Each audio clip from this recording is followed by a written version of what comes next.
বিসমিল্লাহির রহমানির রহিম। আসসালামু আলাইকুম। ত্যাগের পরাকাষ্ঠা, তাকওয়ার মহিমান্বিত পথ নির্দেশনা এবং আত্মশুদ্ধির অনন্য বার্তা নিয়ে বছর ঘুরে বিশ্ব মুসলিমের দুয়ারে আবারও হাজির পবিত্র ঈদুল আজহা। বাংলাদেশ সহ বিশ্ব মুসলিমের প্রতি পবিত্র ঈদুল আজহার শুভেচ্ছা।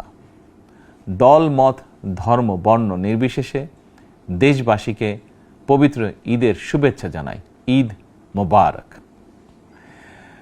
কোরবানি শুধু পশু জবাই নয়, বরং লোভ, লালসা, হিংসা, বিদ্বেষ আর মনের পশুত্বকে পরাভূত করার দীক্ষা গ্রহণের মধ্যেই নিহিত রয়েছে কোরবানির মাহাত্ম্য ও তাৎপর্য।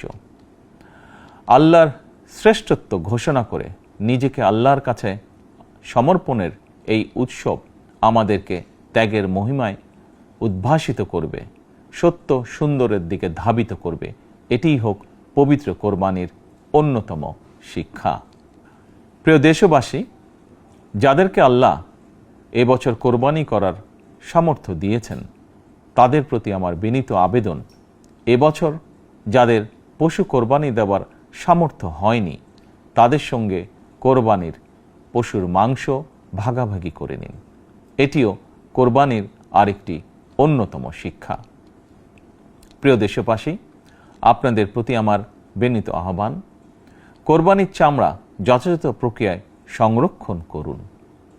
কোরবানির পশুর রক্ত ও বর্জ্য পরিষ্কারের ব্যাপারে পরিচ্ছন্নতা কর্মীদের সহায়তা করুন দয়া করে।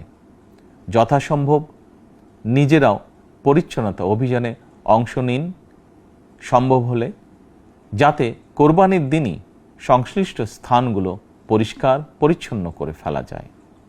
পবিত্র ঈদে কায় মনোবাক্যে আল্লাহর দরবারে প্রার্থনা, তিনি যেন আমাদের মাতৃভূমি সহ সমগ্র মুসলিম বিশ্ব ও মানব জাতির জন্য শান্তি, নিরাপত্তা ও স্থিতিশীলতা দান করেন। একই সঙ্গে আমি বিশ্ব জুড়ে শান্তি, সম্প্রীতি এবং নিরাপত্তার জন্য মহান আল্লাহ রাব্বুল আলামিনের দরবারে প্রার্থনা করছি।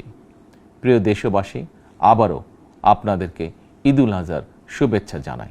ঈদ মোবারক।